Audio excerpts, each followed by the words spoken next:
Gentlemen, ladies and gentlemen, you damn right you heard. You damn right you read that title correctly. The Buffalo Bills are just the better team. I'm sorry. Every statistical category, the Buffalo Bills are the better team this year than the Kansas City Chiefs. I don't care about records. I care about them advanced stats, baby. I'm not here talking about box score, watching records. Each and every single one of us knows that this team, when fully healthy, spoiler alert, we are quite simply a better team. This Kansas City Chiefs team scored 30 points, what, like twice? All right, we're talking about a Buffalo Bills squad that puts up 30 like it's our damn occupation, ladies and gentlemen, with ease in so many different ways. In so many damn different ways, man. James Cook can take over games. Josh Allen obviously can throw that cape on if absolutely necessary. Our defense has proven that we can stop a historical offense like the Baltimore Ravens. And that was just inevitable at this point, ladies and gents. And listen, it's not a terrible thing either, right? Because winning 3 Super Bowls in a row, a three-peat, is very difficult. It's nothing to hang your hat on. It's nothing to hang your head down on, ladies and gentlemen. All right? So don't feel bad when the Buffalo Bills go out there and we hang sack on those fools in Arrowhead and make everyone leave that stadium in a pure, dark depression. Because all they have known is success for the past couple of years. It's going to be a tough pill to swallow. It's going to be a tough pill to swallow.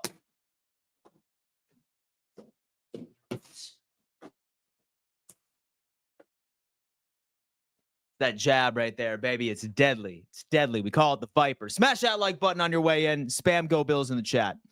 Spam Go Bills in the chat immediately where you are. I'm going to have to figure this out. We have Ebony coming in the chat. And she is saying it's snowing down there in New Orleans. We all know what that means. Funny enough, I am actually located about 3 or 4 hours from New Orleans. I'm in the Florida Panhandle in a place called 30A. It is currently snowing right now. Snow is on the ground. And the entire city is absolutely freaking out. I looked out my window for a second, and I thought for a damn second that I was back in Buffalo, New York, ladies and gents. But it is snowing in Florida. The world is ending. Let me tell you that. No, it's not.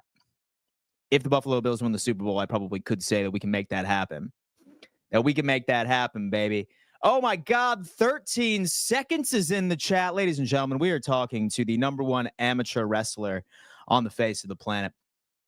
5'3", 40% body fat. His signature move is the disappearing Vienna sausage, baby. The disappearing Vienna sausage. Oh, my God, folks. You're going to want to do this with this guy, all right? Knock it out, baby. Knock it out. Have the favorite amateur wrestler in the world send me an autograph, please. Spears Sports Network. 13 seconds. I'm just kidding with you, bro. I'm just kidding with you, man. I know you love to chat. And so I know you love to chat a little bit. Just do me a favor and chill out on those barbershopped eyebrows. You know what I'm saying? Chill on those for a second. Save some for the rest of us there, brother.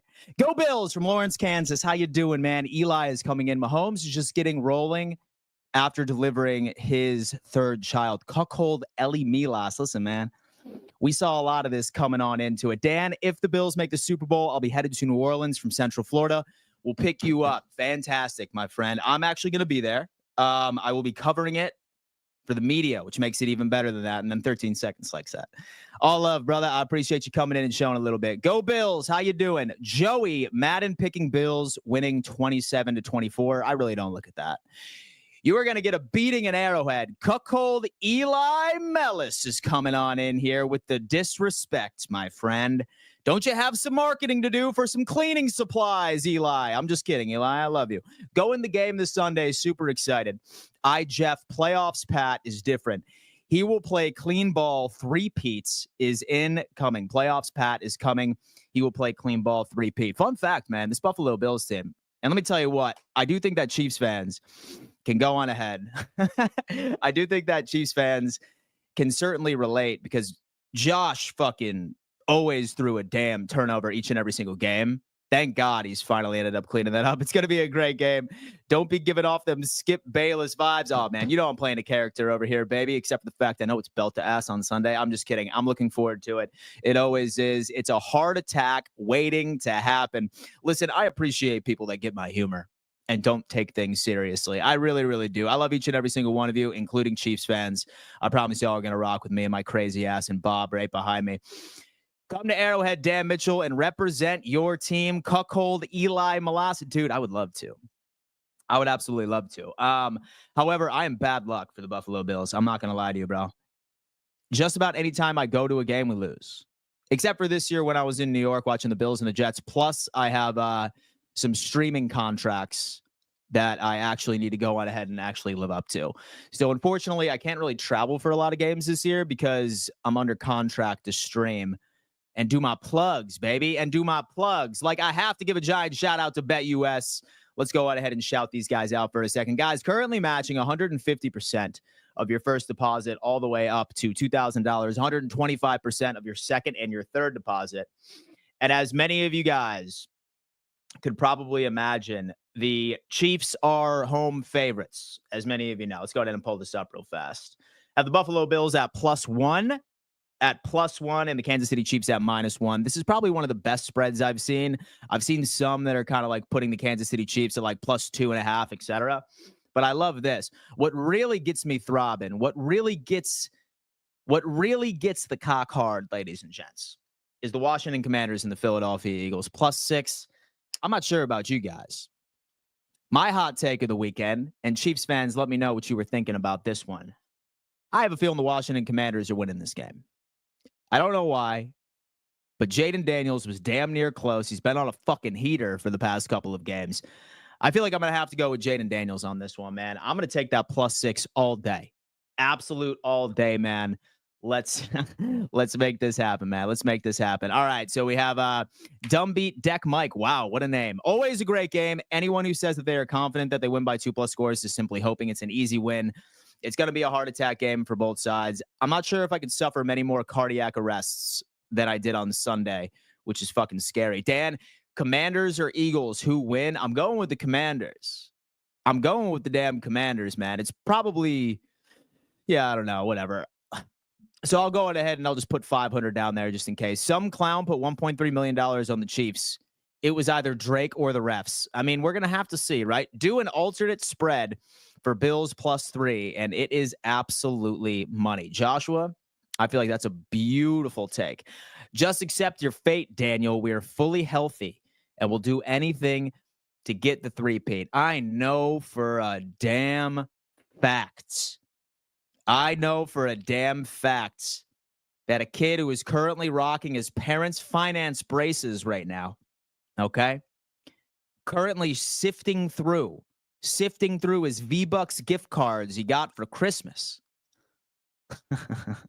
is not calling me Daniel, brother. Is not calling me Daniel, my friend. How about you put some respect when you're speaking to your elders, little man? All right? Have some damn respect. Maddox, I'm just kidding, man. Welcome to the chat. I appreciate you. If Jalen can actually throw the ball when I'm talking the Eagles, you're not beating the Commanders as a handoff merchant. If Jalen can actually throw the ball, then I'm taking the Eagles. He's fucked up, dude. He's messed up right now. From what I understand, his knees in all sorts of situations, right?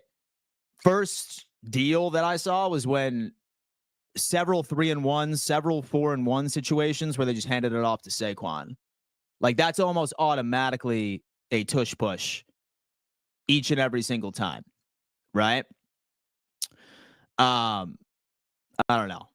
Yeah, that's me. We have Jeff coming on in saying you have become a Chiefs fan next season when the Chiefs win. Not at all, baby. I have been in the darkness with the Buffalo Bills my whole damn life. I have been a diehard when we had EJ Manuel's bum ass out there, when Trent Edwards came out there and gave me false hope for the first 6 games of the season.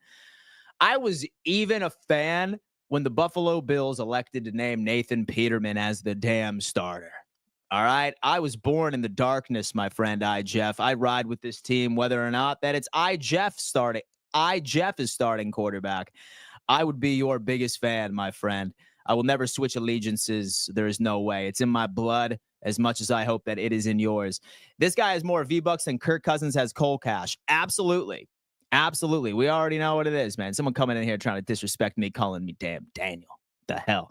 We just need to put our heads down, do our jobs, and get out there with a W. Go Bills. Beth is saying the Commanders are beating the Eagles. Listen, you and I are on the exact same situation. Do the Bills take a note from the Ravens and get a tight end to run the tush push? I'm going to be honest. I don't like the beatings Allen gets, even though we know that he can take it. So, like, dude's a defensive end playing the quarterback position. You know what I'm saying? So, yeah, bro. Like, he's like a defensive end playing that position by himself. He can take it. He's probably more physically prone to taking something like that than Hurts in the first place. So, yes, I get what you're talking about, but with Josh Allen, that dude is automatic. Like, there's times where, like, we can go for it at 4th and 2, and I would feel confident that he would convert. And that's against any defensive line in the NFL. In fact, I feel like we were only stopped by the tush push once.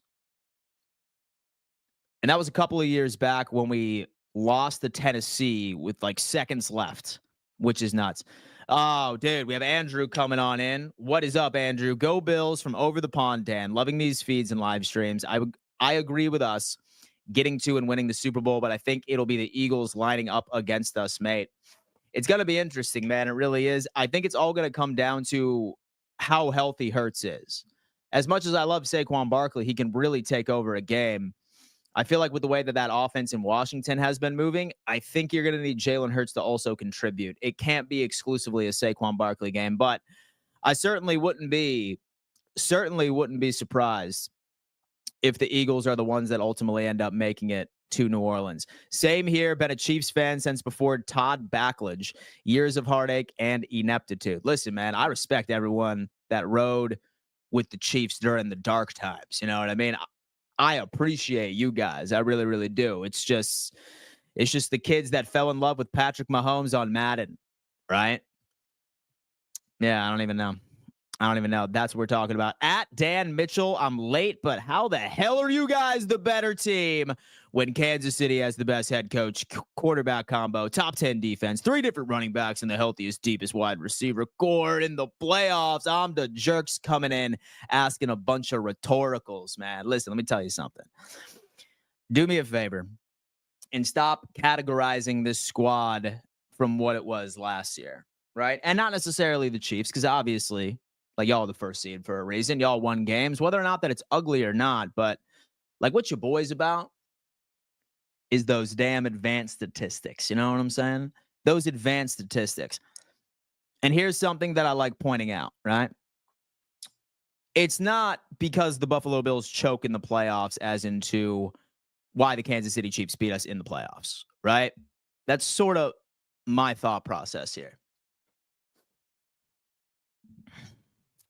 It's largely a common denominator where you look at all the playoff losses, and each and every single time, like, we had multiple key players on defense missing. Like, last year, we had some bum that I'm pretty sure we recruited from outside of a gas station to cover Travis Kelce at the linebacker position. Did not have Rasul Douglas. Did not have a safety, I wanted to say. Several players were unable to play. But then every single time that we beat the Kansas City Chiefs, which just so happens to be in the regular season, that's when we have a fully healthy defense each and every single time.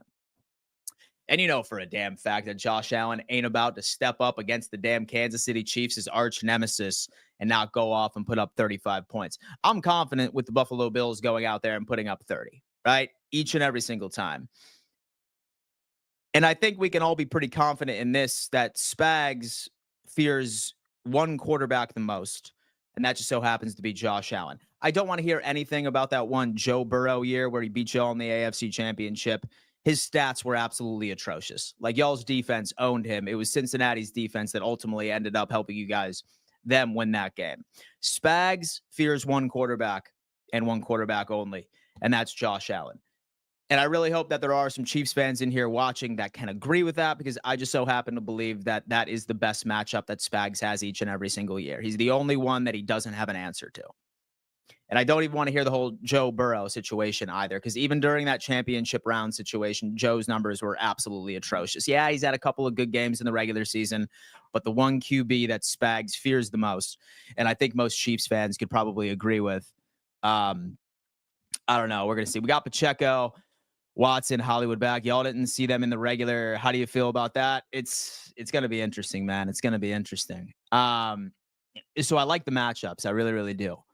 It's funny how DeAndre Hopkins had like 20% of the snaps, especially since Buffalo, like almost feels the same way about Amari Cooper. Like we traded that dude exclusively just to be a distraction for us. I am entirely convinced for that. In fact, I'm not sure if the Kansas City Chiefs feel the exact same way. Like, oh yeah, D-Hop, absolutely. But let's just only put him out there for 19% of the snaps. Absolutely nuts. So Hollywood's going to be a threat for sure, especially with his speed. With Pacheco, I'll be honest with you, I think Kareem Hunt scares me more. So to be completely honest with you, but it's going to be solid. It's definitely going to be solid. We're just going to hope that the Buffalo Bills defense can generate the turnovers that we do each and every single game. And obviously, guys, y'all know that I love hyping you up. But this is going to be a fucking dogfight, for real. It's going to be a dogfight. It's probably going to be a 3-point game. It's probably going to come down to it. But it's going to be matchups, man. It's going to be matchups. I'm very excited to see how we end up leveraging everything. Who cares about the regular season? This is the playoffs. Winning matters. The Chiefs do that. Well, the Buffalo Bills do too, my friend. Look where we're at. AFC Championship took down the Ravens. Mahomes is going to cough it up, yet still elusive but slow as hell. And Milano is going to polish him. No injuries around here. We don't do that. We don't do that. Joshua, yeah, Burrow is so cool and calm in the pocket. He is fun to watch. Joe Burrow, man. So do you like the game plan that the defense had for the Ravens? Or so do you think that they stick with something similar or go back to nickel? It's probably going to have to be a lot more man coverage, right? It's probably going to have to be a lot more man coverage in which that we ran against the Baltimore Ravens. We're going to have to do that and really just go on ahead. See, here's the deal with the Bills defense. Typically what we try to do is we try to go on ahead and we pick our poison. And in my opinion, I think what I'm going to want to do is really just open up this Chiefs offense to run the football on us, right? Just let them run the football on us. And we exclusively focus in on their overall pass game. And we're just going to have to hope that this Buffalo Bills team itself can score fast and often. I don't necessarily see it being same game plan right against the Ravens because these are two different animals we're going up against offensively. But thank God we don't need to have the gas station recruit AJ Klein go out there and fucking ask to cover Travis Kelce. I would have a damn heart attack if I had to see that again live in person. And Tyler Bass, make your kicks. He's been okay. Wide right, rip my heart out of my damn chest. Absolutely rolls me. Commanders versus Bills for the Super Bowl. Go Bills. I would love that. We have Noah Thornton, 85, or that the Bills have never stopped Kelce in the postseason. That's why I'm excited to finally see Matt Milano on Kelce. Because a lot of unanswered questions right there, gents. Who had Jeff Hostler, Giants and or Redskins? Eli Mellis, Kareem Hunt is not a problem. I'd say, listen, honestly, I'm more scared of Hunt and then Pacheco. He's been solid. So I just like the idea of limiting the run, so make them one-dimensional and limit their time of possession. Seems like every time we win time of possession, we win the game. Just a thought. Cuckold, have you seen Kareem Hunt's brother Mike? Wow. Bills by 7-12. Book it. Vicarious is in the chat. Absolutely nuts. Guys, listen, we have 195 of you in here right now. We have 195 of you rocking with me right now. Do me a favor, like this video. All right. If you can, easiest way to show some love, like I said, with all the Kansas City Chiefs fans in here, I promise you that y'all are going to vibe with the content all year long, obviously, with the exception of when we play with each other. Pause. Play each other. And we're going to be having a good time, baby. It's snowing outside. It's snowing outside in Florida, which is nuts. It's really piling up. This is, I suppose it's apocalyptic. As somebody pointed out in the chat, right? Snowing in New Orleans. I feel like that's a good omen right there, baby. It's Buffalo Bills going into New Orleans for the Super Bowl. Rematch with the Commanders in the Super Bowl. Let's talk on it. Wouldn't that be great? Allen has to be perfect. He's been perfect so far this year, man. He really has. Redskins, not the Commanders. NFC East team, I mean. And the only NFC East team we haven't had an opportunity of beating was the Philadelphia Eagles. And obviously, we lost all 4 of them. Thank God I was an infant. And so the only thing that I really gave a shit about was whether or not that I was going to get spaghetti instead of that bullshit Gerber baby food that I had to stuff down when I was like an infant. I'm sure that was probably the only damn thing that was going through my mind. But Billy D. Williams, what happened, Dan? Oh, man. What do you mean, baby? I'm doing great. I'm doing great. Billy, how you doing? I can smell the Travis Kelce curl route 6 days ago. Please. It's coming down here bad. Craig, Ryan Balial said that you would be getting it. Run the ball 30-plus times versus the Chiefs. Oh, beautiful. I love to hear that. I love to hear that. All right, anyway. All right, guys, listen. So you know that my afternoon stream is always when I bring on a guest. Yesterday, I brought my buddy Kevin on, and today I'm bringing Zbot on, good friend from over at Buffalo Fanatics. I appreciate him for setting up some damn time with me. Let's go ahead and bring him on, see how he's doing. Z, what's going on? Dan, the man, what's happening? Like I always say, Dan, I feel like every time he texts me, I got the world falling around me. Finally, yeah, 5:20 p.m., the week of the championship round. We're free. We're ready to rock. How are you feeling, brother? Do you think you're going to be punching that referee behind you square in the nose 1,000 times on Sunday? Or do you think we're going to be all right? Yeah, so to be honest with you, man, like he gets an ass beating whether or not that I'm excited or whether or not that I'm pissed off. Like he's just there for me to express my emotions, and it's been wonderful, man. Listen, if you were in the market, I highly recommend investing in a Bob. So you can get them at like Dick's and stuff, right? I feel like I've seen them out. They're like boxing. They're meant for boxing, right? Yeah, most definitely. So full transparency, I actually stole the idea from Chef Zay, so our Cleveland Browns representative. Dan, I was just going to say the first one I ever saw was from Zay. In one of our streams, he got so pissed, he stood up and he literally, in spirit of his Cleveland Browns, he literally Myles Garretted that thing. He turned around and just decked the thing. And I thought it was the coolest. I'd never seen it. So you stole it from him. I think I'm going to steal it from you, and we got to keep the trend going. Yeah, most definitely, man. Hopefully everyone we're associated with has one of these. It's fantastic. But back to the original question, man. I feel like you and I haven't even talked about us defying the odds, because everyone and their mother was sitting there saying that we had no shot against the Baltimore Ravens. And after being blue in the face trying to explain to people, if you think that you were going to see anything similar from what you saw in week 4 with all of the defensive pieces missing during that matchup, you were going to be in for a rude awakening. But here we are, and we avoided going 0-4 in consecutive divisional rounds. Thank God, back in the AFC Championship. How are your thoughts? Are you still riding high right now, running victory laps, or have you completely shifted focus to the big one coming on Sunday? A little bit of both, but certainly I'm riding high from what we saw on Sunday. What I can't believe now is all the narratives of, wow, I mean, hey, good for the Bills, but nobody was saying that they weren't talented. Nobody was saying that they weren't. I mean, it's unbelievable. I mean, are people, you know, Dan, people live under a rock when they want to. It's unbelievable. They come out when things are fitting their narrative, or when things kind of, you know, fit what they want to say. Then they just completely bury their head in the sand when it goes to the opposite. How you could think that a team that went into this year predicted to finish 3rd in this division, despite winning it, before December even started? 5 weeks left. Yeah. How you could think that a team who lost Diggs and Davis and all that talent on defense, his center, Allen Wright, how you could think that the people who completely wrote these Bills off, not only in the beginning of the year, but of course every week after that. And then in the new year here in the playoffs, right? How many people did you see, I'm sure, that were predicting the Broncos to pull the upset? I saw a ton of that. Yeah. I saw a ton. Yeah. And then more than anything, Dan, of course, going into this game, everybody was picking Baltimore. Everybody. So the idea that they were, once I saw that, and above anything else, in terms of like that idea that how you could deny it is crazy to me.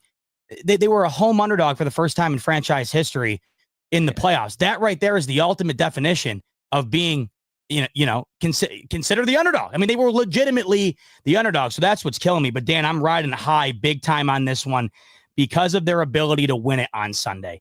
I was impressed, but not in the way that we're typically impressed with these Bills. I was impressed in Josh Allen's ability to do enough to win the football game and to not do the things that lose you the football game. And I think the person I was most impressed with on Sunday, Dan, was probably Sean McDermott.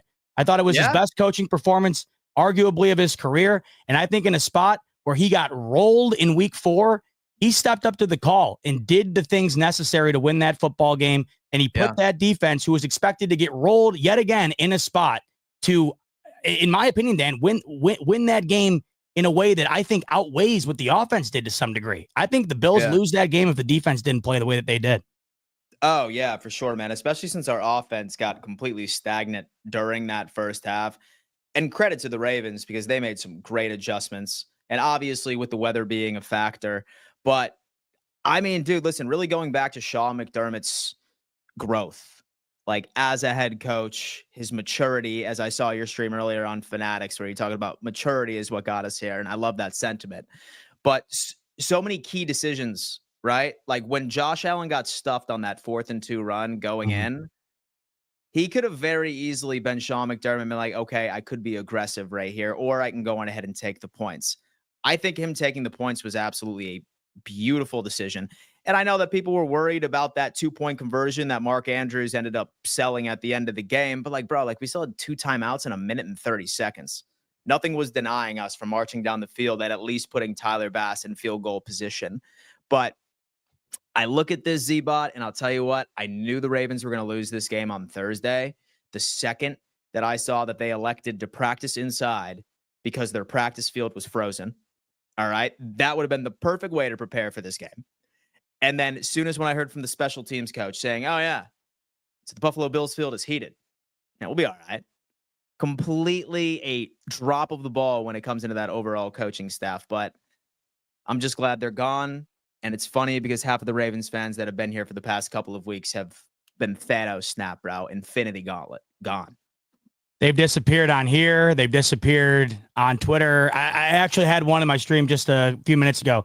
I loved him. I don't think I caught his name, but he was great. He was very willing to. I love the opposing fans who come in, by the way, who are willing to be bipartisan. I love that. I think it creates a much better environment as opposed to just as opposed to just saying BS that you don't care. We got enough of that right now. Believe me, we got enough of people saying things that they don't even believe. So to not do that is great. But you said it. I mean, I had said in that field goal, the field goal decision, like hindsight's of course 2020. It works out, so it looks great. But, in looking back on it, when you take the points, you put all the pressure on Baltimore. And even if they are able to cash in with that pressure, you still will likely have time in regulation to go and win it, or you still have overtime. You are guaranteeing yourself a chance to win the football game. If you go for it and don't get it, well, I think we're sitting here today and Sean McDermott is getting criticized 10 times worse than he has in other playoff losses. And we know how much he gets criticized in those moments. If they go for it there and don't get it, and the Ravens go down and score, they go 99 yards and score. I mean, what are we saying about Sean McDermott today? So I think the way that it was going, the defense had done enough. They'd shown that they've done enough. The offense had shown you, I think throughout the year here in big moments, they've done enough. It felt like the smart decision. Oftentimes with McDermott, people feel like he does the opposite of what the smart move is. I think even though I know hindsight's 2020, my heart of hearts is telling me, as much as I'd love Allen to get a chance to run it in there, it was the right choice. What was the wrong choice was not tush pushing it on 3rd down. If they had done that on 3rd down, Dan, and got on the inch line, then I probably would have gone for it. But they were on the 2-yard line. It's a whole different situation. That's why I think it was the smart move for sure. Yeah. Yeah, most definitely. It was the Bills game and also the Eagles game where there were a couple of occasions where they didn't go for the tush push. Right. And I wonder if it had to do with the field conditions, right? Well, number one, with the Eagles, I do know that like there's rumors that like Hurts actually has a busted up knee at this point. Or maybe they were just like, yeah, like we're like really not trying to play with these overall conditions out there. But like that tush push is automatic. And like, I mean, shit. I mean, half of the time I'm convinced that Josh Allen could convert a 3rd and 2 and a 4th and 2 with that. It's almost an automatic 2 to 3 yards each and every single time that we see it. But I mean, dude. Well, I'll tell you what I hate though, Dan. Go ahead. This is my most hated play, like to the point where every time it happens, whether it's in a, like I was even to give you an example, a couple of weeks ago, the FCS national championship, like, I'm watching it and some of my buddies are. So just to give you an example of like literally every time this happens, when a team runs a short yardage situation, when a team's in a short yardage situation and they line up in the gun, there is nothing in the sport of football that I think is dumber or less advantageous to a team's ability to convert. I've never understood going in the gun when you need a yard or two in a crucial spot. It's even worse when you have a mutant at quarterback who, like you just said, is guaranteed at the absolute worst to get a yard on that play. So if you get a yard on 3rd and 2 at the goal line, you're then set up on the goal line for 4th down. Going gun there, man, I hated it, Dan. That's why it was smart for McDermott, because they didn't set themselves up optimally to go for it on 4th there. Yeah. Yeah, they definitely didn't. So the play calling as well was definitely something that was frustrating me during that second half by itself. So what do you think was up with Brady? So do you think that like he had one of those numbers where he was just like, all right, halftime, so we're up by 2 scores. Like, let's sort of transition into like, let's kill the clock sort of mentality. Like, let's kill the clock, because maybe he over anticipated that this offense, since they were the highest scoring third quarter team in all of the NFL. Yeah. He thought that we were going to go ahead and just put the nail in the coffin more than likely on that first drive. And maybe he was like, nah, is what it is. So we know this Buffalo Bills team is going to put up 21 or 20 plus in the third quarter, as we always do. I mean, what were your thoughts? So were the adjustments defensively just that good, or was it like a let's chew the clock sort of mentality? What do you got? Well, naturally, up 21-10 at half, as a Bills fan, this game ain't over. And I had felt that the biggest possession of the game was going to be the opening drive of the second half. Dan, if the Bills go down and score a touchdown there, it's 28-10 with likely 10 less minutes in the third quarter. I mean, you would have to have a historic collapse to lose that game. They ran 1 minute off the clock and obviously didn't get a first down. I think the mentality on that drive from Joe Brady was, we just ran it down their throat on the drive prior to half. Let's try it again. And it didn't work. So on that particular drive, it sucked only running a minute off the clock and giving the ball right back to Baltimore, not taking advantage of that double dip that could have really put the nail in the coffin. But I understood to some degree why he did what he did. It was then continuing to go to the well with that I didn't understand. Dan, he kept running on first down off tackle runs that were not working, and they would immediately set themselves up 2nd and 9, 2nd and 8. Also, what did Josh Allen have in this game? 4 attempts over 10 yards. It felt like in the second half, they did not want to put the ball in the hands of Josh Allen to go and seal it. It felt like they were coaching and playing not to lose, as opposed to coaching and playing to win. And when you're playing a team that is as talented as the Ravens, I felt that was the wrong approach. And that's why they only scored 6 points in the second half, which was odd because we've known this team all year to be a far better team in the second half. They've been the best second half team in the entire sport all year long. Exactly. That's why I was confident going into half, Dan. I was not expecting 6 points scored in the second half at all.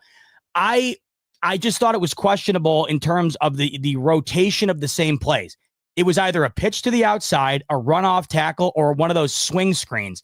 The worst play of the year was that swing route to Knox on 3rd and 5. If you're going to do that, I mean, give it to a guy who can actually move the ball up the field. Here's what I say. Here's where I'm at with it. I've seen some stuff online in terms of people defending it in the second half, the approach based on the more so of it not being great execution and it being conducive to winning the football game and whatever else. But the ability for us to talk about it after the game in a W is infinitely different. If they would have lost that game, I think Joe Brady is getting eviscerated the last 2 days. Luckily for us, they win. But with him doing what he did and everybody knowing that they didn't love it, how could he not learn from that, Dan, going into the Chiefs this upcoming week and know, hey, we got out of there not having a great performance by myself or my offense. We're adjusting things next week to make sure that doesn't happen again. So that's the silver lining to it. To answer your question, though, man, I think it was exactly what you said. It just felt like the approach was, let's play it safe. The last time we played these guys, I ran the worst play of all time on that double pitch throw. That was just like, what are we doing? Let's play it safe here. It was scaring the hell out of me, Dan, but they got out alive. Hopefully a lesson learned. I'll tell you what, man, it does feel good because now what we're going to do 3 years from now, we are going to look back on this divisional game and no one's going to remember what the play calling was like during the second half. All we're going to remember is 27-25. Right. And that's all that matters, man. Listen, this Kansas City Chiefs team has been winning like that all damn year, my friend. Yep. All damn year. Just absolutely ugly. And speak of the devil, here we go. A familiar opponent, Zbot. Here's something that's been kind of going around my head. Mm-hmm. And maybe it's me just kind of like running off of a high. And obviously last week I was super confident, or at least that's what I was displaying. But right in the back of my head, I was like, dude, if there's any team that I wanted to avoid that I didn't want to play, it was the Baltimore Ravens. Because I just didn't like how we matched up, especially with how big their defense is. They're super physical. You know, like one of the best offenses historically, like when it comes into DVOA from what Kevin was talking about yesterday. Mm-hmm. And we somehow escaped. So in my mind, I said, whoever wins this game, Bills and the Baltimore Ravens, they will be Super Bowl champions. And I'm not sure if I should feel that way because now we're going up against the Kansas City Chiefs. And I know that there's this narrative like, oh my God, it's the regular season. It's the regular season with the Bills. They ultimately end up owning the Chiefs there. But then when it comes in the playoffs, when it matters most, it's the Chiefs. I feel like I kind of have this further theory. I'm really curious because last year I started comparing all of the injury reports from when the Buffalo Bills ended up playing the Kansas City Chiefs in the regular season and when the Buffalo Bills ended up playing the Kansas City Chiefs in the playoffs. And the past 2 times we saw them, Zbot, regular season dub, we had a fully healthy defense, or at least all of our key contributors were still out there. And in the playoff games, we had a lot of missing key contributors on the defensive side of the football. We all remember how we recruited that gas station employee, AJ Klein, to cover Travis Kelce as a linebacker last year. This time it's different. Thoughts about this matchup? Does it feel any different for you going into this game in Arrowhead, knowing that we have a better shot from a personnel perspective? Well, for starters, I wholeheartedly agree with you, and I agree with you in the idea of not wanting to have played the Baltimore Ravens in the playoffs here. As soon as the playoffs were inevitable for Buffalo midway through the season, I had said what felt like once a week on a show, I do not want to play Baltimore. I was rooting heavily for Pittsburgh to win that division so that Baltimore would have to play Kansas City before. I mean, yeah, like that's how it felt. Everything about that team, Rico, I'm so used to this. I'm so used to hanging out with Rico. Sorry, Dan. Boy, Rico, dude. Everything about that team, Dan, was set up to take advantage of the Bills' weaknesses. The ability to run with Lamar, the ability to run with Derrick Henry. Derrick Henry had 199 yards against these Bills the first time that they played, right? They run the ball exceptionally well, and their defense was getting way better as the season went on. And you mentioned it. You said Kevin had the stat about DVOA. I believe that the Ravens the last 2 years in terms of DVOA have had 2 of the best teams in the history of the sport. Yeah. Like 2 of the top 10 teams ever. Right. Yeah. So the way that they were built, plus the success that they've had, man, it just did not feel like it was set up for the Bills to succeed in a game that we, of course, know is a matchup game, is a matchup league. Yeah. The Bills match up exceptionally well with Kansas City. Nobody has matched up better with Kansas City. You've seen the numbers. In the games that they've played, they have an even amount of wins, an even amount of points scored, and an even amount of points allowed. No 2 teams have been more similar. In fact, the Bills, you could argue, have been the Kansas City Chiefs to a large degree, just this completely year. Without the success. They just do not have the accolades to show for, and that's all the credit to Kansas City for their ability to do the things the Bills couldn't in the biggest moments. That is why this time could be different, and this is what I talked about on the last show that I just did. The maturity level of the Buffalo Bills is now that of the Kansas City Chiefs. And you just saw from Baltimore, I think their lack of situational maturity and their lack of playoff maturity just cost them the right to play in this game the Bills are about to play in. Consequently, The Bills won because of that. And the Bills have often lost to the Chiefs because of that. Both of these teams, since they played in week 11, Dan, the Chiefs do not have a single turnover. The Patriots before half there, where he just launched it 50 yards down the field and into a Hail Mary. These two teams are exceptionally good at not turning it over. They're really good at time of possession, defense getting the ball back to their star player, and they're really good at beating you in the moments that you are incapable of rising to the occasion. They've done it all year long. This game, when we're just talking about Chiefs Bills in general, it is as good as it's been because of the way that these two teams match up. They are as similar as you can get. The quarterback play is as good as you can possibly get. And it's why every time they play, it's the biggest game of the year because it's the best watch of the year. It's the most entertaining watch of the year. I don't think I necessarily feel different in terms of how I felt going into these games because it's still the Chiefs. I'm still nervous, of course. They've beaten us every time the Bills have had an opportunity in a big spot to go up against them. But you said it. AJ Klein was packing the van up to go on vacation with his family last year at this time. And I know this to be different in terms of what they're bringing to the table this time around, Dan, because of what we were hearing going into Baltimore. They didn't have Teron Johnson, Terrell Bernard, or Matt Milano against Baltimore. And all I heard from Ravens fans is, what the hell does that matter? They're looking up the PFF score of Matt Milano telling me it doesn't matter. Yeah. Have Teron Johnson, Terrell Bernard, or Matt Milano in that game last Sunday, Dan. The Bills are not winning that game. And no, hell no. What happened last year in the divisional against the Chiefs? Travis Kelce, who didn't do anything all year, he cooked. He cooked because nobody was in the middle of the field to defend him. This is a huge difference. Does it win or lose the game? I don't know, but it is far better in terms of situational football for the Bills this time around than it was last year. No doubt about it.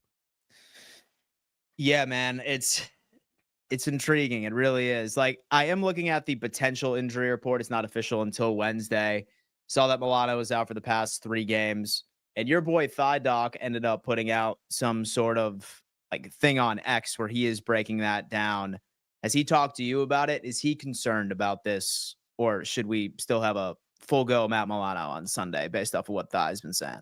I haven't talked to him. I'm going to have him on later in the week to definitely break it down. But from what he has said, it seems as though the Matt Milano situation is one that he's not overly concerned about.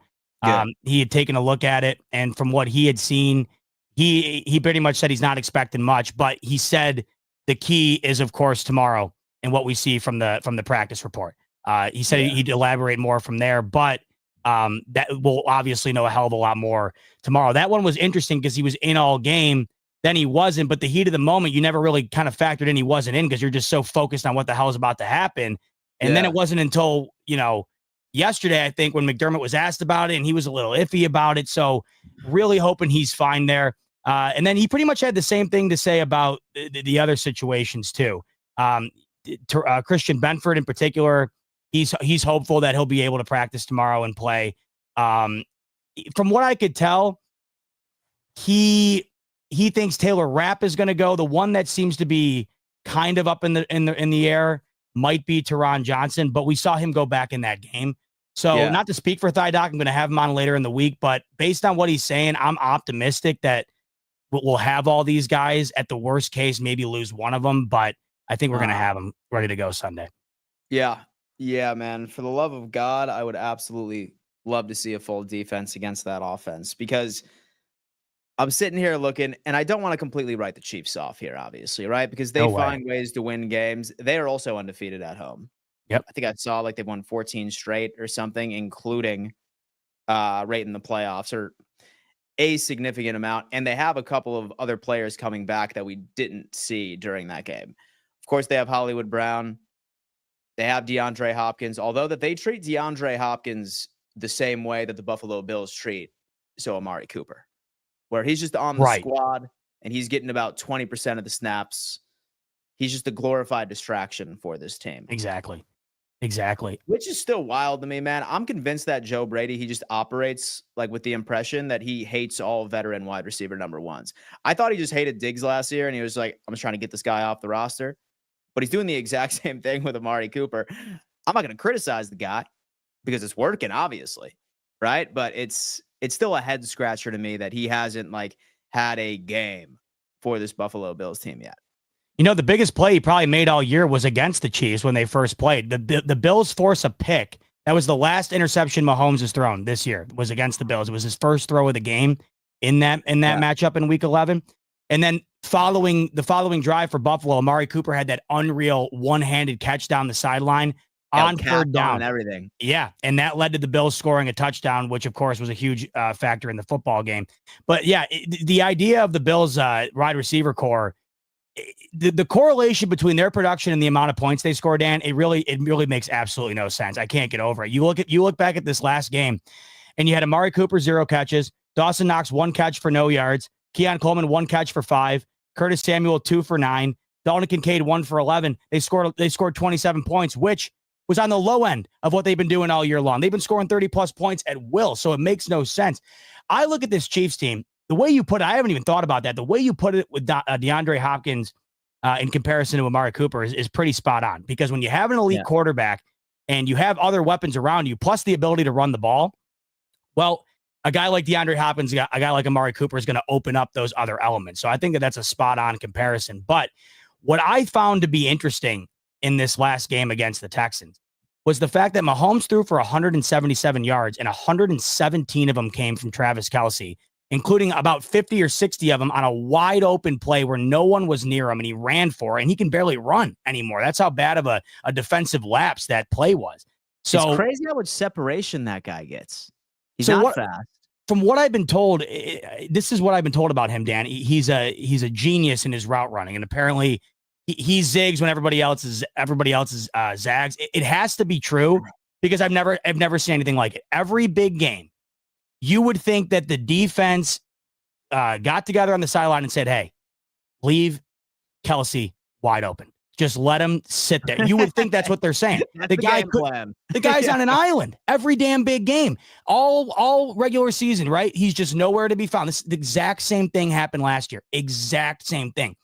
And they did it to the Bills. But this is where what we were just talking about comes into play. It's going to be different when you have Milano and Bernard nailing him off the ball, as opposed to A.J. Klein and guys who haven't played in weeks. So I think that's a huge difference. You're not going to take him away entirely. They want to get him the ball. He's way too good to completely eliminate. But it's kind of similar to what the Bills did last week against Lamar in Derrick Henry. You know, Derrick Henry's going to be hovering around 100. Lamar is going to get his, but can you do enough to limit the outcome of what they're doing? Can you keep them out of the end zone? Can you force a turnover? Can you force a big stop on 4th down? The Bills and the Chiefs are similar in a lot of ways, Dan. One of the ways they're the most similar right now is that they're able to win without either Mahomes or Allen going absolutely nuts. It's about time. Yeah, Mahomes just did it, Dan. The interesting thing, though, is Allen had less numbers than Mahomes against an infinitely better team in the Ravens. So that's the encouraging sign. It's nice, man, because, you know, like we were always so used to the only way that we could win games is as if Allen threw on the cape. Yeah. But now we finally showed that we can win in every single wrinkle of the game. Last week, our defense won it for us. Several games, James Cook has completely popped up for us. Several games, it's been Josh Allen.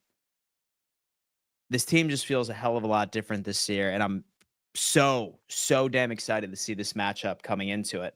Now, as far as expectations, right? Because obviously it's Tuesday, and we have about 5 to 6 days prior to this game. But, like, what's your confidence level? Like, what do you think this Buffalo Bills team is about to go out and do? Like, what's like a game plan that like you're thinking offensively, defensively? I think we'll know more once we end up seeing the first injury report. But how do the Buffalo Bills go to Arrowhead, Z, and go to the damn Super Bowl? Talk to us. I mean, this is incredibly foolish to say, and I've said this so many times, but I'm being honest.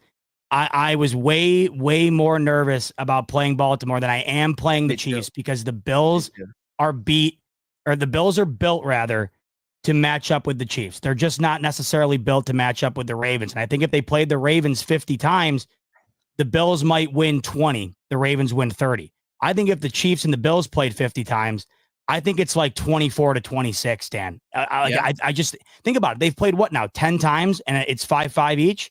It's just that the Bills have not been able to get the big one. But they're the healthiest they've been. They're the best that they've been.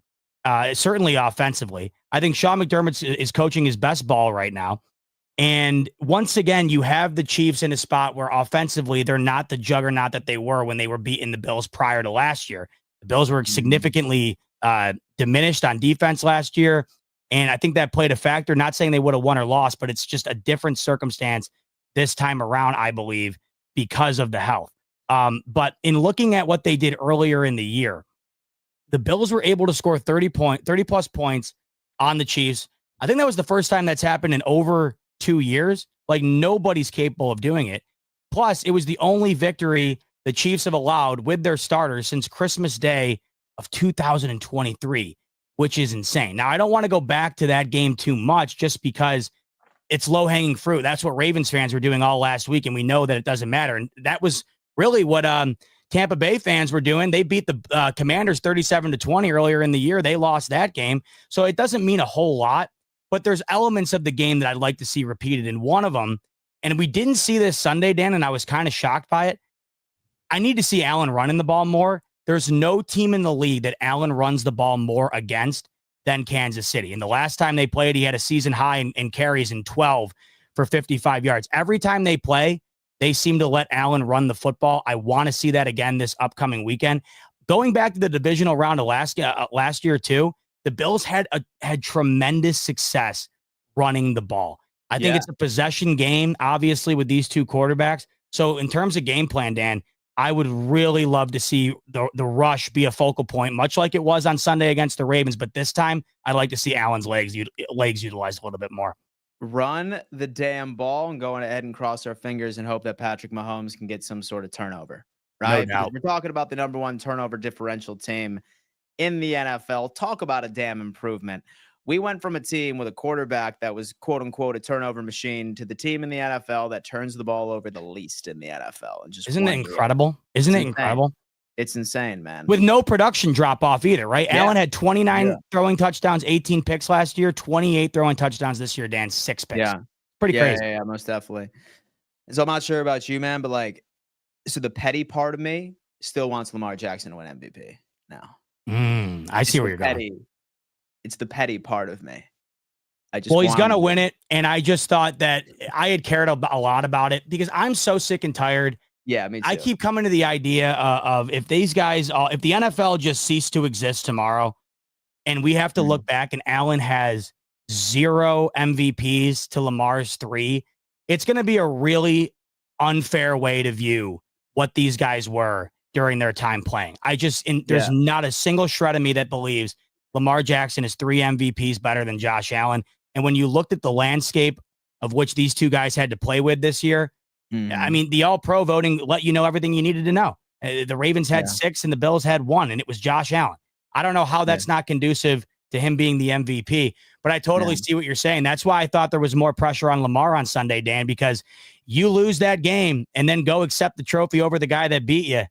Man, that's got to be a tough pill to swallow. And I totally see what you're saying there. I see why the pettiness in you would want to watch him do that. Yeah, like last time I think it happened was 87 with Elway. I think where he like won MVP, but somebody else got first team All Pro. So it's been a long time. I think it was Steve. It was who was it? It was Peyton Manning and was it McNair, where they were co MVP or something, and one of them was first team All. Either way, like it's like you said, it's pretty much an impossibility. I would have thought it would have been closer. The 30-18 vote. I don't know how Lamar's 12 first team votes better. I suppose it's a recency bias sort of situation, right? Like you said earlier, we won the division in record time, right? And this Buffalo Bills team probably wasn't really playing for much at that point, especially after the Lions game. We're like, okay, like we had to go out and see if we could sort of compete with the best of them at this point. And I think that Lamar had something to play for, right? Like he had something to play for. He was fighting for that AFC North all the way until the very last game of the season. So obviously he was about to go nuclear. And again, we have to remind ourselves that all of these votings and accolades are done by reporters. And that was just the recency bias that came into it. But when you're seeing that bias come through after the Bills game against the Ravens the other day, these guys will not admit that they're wrong. If Allen would have lost that game, they would have dragged him over a fire. But since Lamar lost it and they had already been pounding the table for him to be MVP for 2 months, they can't admit that, the fault of the game to some degree was on him, probably up to 50%. Yeah. And Dude, they listen, just, if he didn't fumble that football, that was the turning point of the game, was him fumbling that football and Von Miller's old ass running it all the way to the red zone that translated into points. the Bills Is flat what out it won is. that game in the first half, in my opinion. And Lamar had a 2-turnover first half. He hadn't had a 2-turnover game all year. So Yeah. how you can eliminate him of any blame is insanity to me.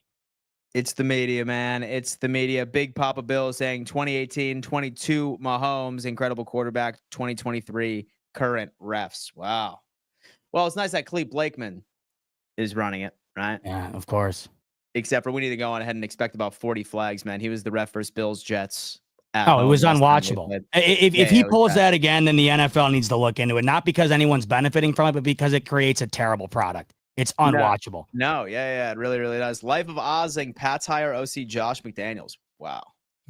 Building a super squad in New England, are they? A blast from the past. Vrabel's bringing in the buddy. He's At least the bringing in Jets buddy, are going man. down the path they go down every single hiring cycle. They'll be the same exact team again for the next 4 years. It's gonna be Aaron Glenn, man. Yep. It's gonna be Aaron Glenn. I'm not necessarily sure that so I'm convinced that he's gonna be that dude. It's with the Jets, man. It's gonna be a while, like right before they're competitive, but That's why I think Ben Johnson's probably not going to work out either. I mean, it's the Bears. I would never take a job like this. I would never take a job in Chicago. I wouldn't take a job in Las Vegas. I wouldn't take a job with the Jets either. At least the only benefit for Jacksonville, Dan, is that nobody cares about Jacksonville. Like, you're not going to get a ton of media scrutiny. These other teams, you're screwed. You know what I mean? Yeah. It's not a big market, so might as well just. Okay, fair point. All right. And so, is it a head fake to mysteriously make these key defensive players questionable at the end of the Ravens game?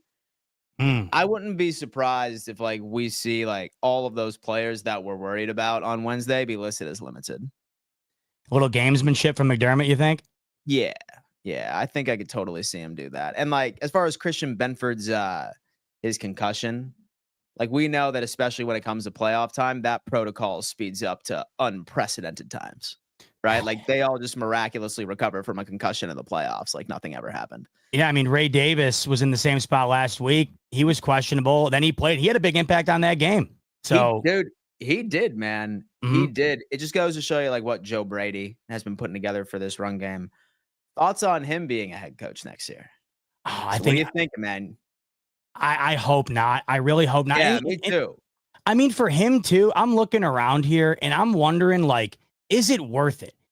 For starters, you have an example in your own building of Brian Dable going and it not working out. And in my opinion, I am stunned that at least Joe Shane didn't lose his job after this past year. I'm pretty stunned the Mara's kept them both around.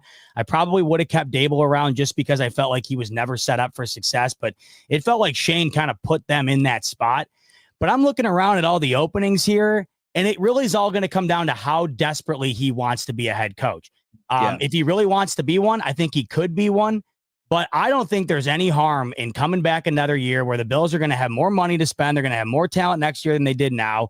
And he really is now only in his first year. This is his first year as the full-time coordinator of the Buffalo Bills. So do you want to move on that quickly? I think he could get a gig, Dan. But I look at it from my personal perspective, and I feel like I wouldn't take one of those jobs unless I was in full belief that it was the right fit for me and we were going to have the best chance to succeed. And with a lot of these openings right now, Dan, when you parlay that with a really weak quarterback class in the draft and a really weak period in which the veteran quarterbacks available isn't going to be that high or that great, I just don't see instant success. And now, of course, instant success is what you need to have to keep your job. I think if I had to bet on it, Dan, I think he stays. He stays. You know what, man? I am absolutely thrilled to hear that. And honestly, man, right now, we already have the Pats and the Jets, who we ended up getting an interview from. I think it's the Saints, which is left over. So it's either him or Aaron Glenn that's going to decide on the whole key. But I probably wouldn't go on ahead and take that Saints job either, especially with their cap space situation and the question marks around the quarterback position. Well, here's the hoping thing. that he consistent. So you have Josh Allen. So the offense is never going to be bad. So that means you're never going to not have a chance at a job. And we've seen every year here, Dan, every year, anywhere from 5 to 10 jobs open up. The likelihood that a decent job compared to what's around now is going to open up next year is extremely high. I wouldn't just grab one for the sake of grabbing one. I would wait around until it felt like the perfect fit. And I just don't see New Orleans flipping a switch anytime soon, especially like I said, the reason the Commanders, Dan Quinn takes the job, the reason they flip it around is Jaden Daniels, right? I mean, if CJ Beathard is the quarterback of the Commanders this year, they're not going to the NFC Championship. So do you want to go and play with Derek Carr, who's on the way out the door of his career off of a season-ending injury? That would not be the head coaching job I would sign up for, Dan. Yeah, no, neither would I. Well, Zbot, man, I sincerely appreciate you rolling onto the channel. It's been in due time. I'm glad that I was able to get you in an opening. We're going to have you come on hopefully next week at some point. Hopefully we are celebrating our first Super Bowl appearance and God knows how long.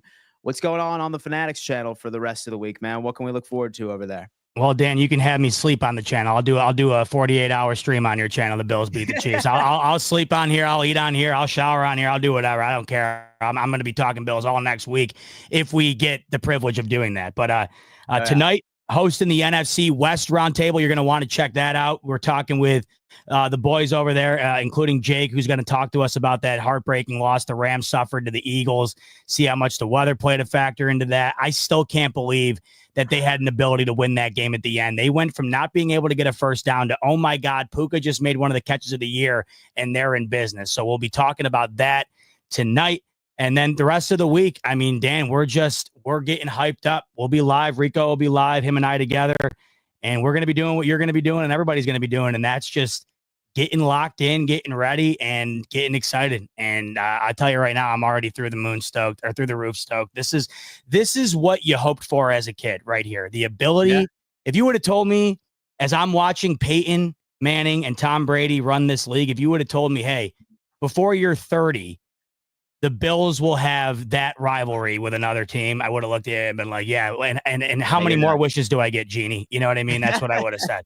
So it's a damn privilege to be experiencing this right now as a Bills fan. It's nice. It's nice indeed. Folks, definitely go ahead and check out Zbot over on the Buffalo Fanatics channel, also representative over at Roundtable Sports as well. Solid host over there. Shout out to BetUS once again, matching 150% of your first deposit all the way up to $2,000 and 125% of your second and your third. Just use code YouTube150. You will not be sorry. Guys, thank you so much for tuning in, and we will see you tomorrow at 11 a.m. EST. Peace.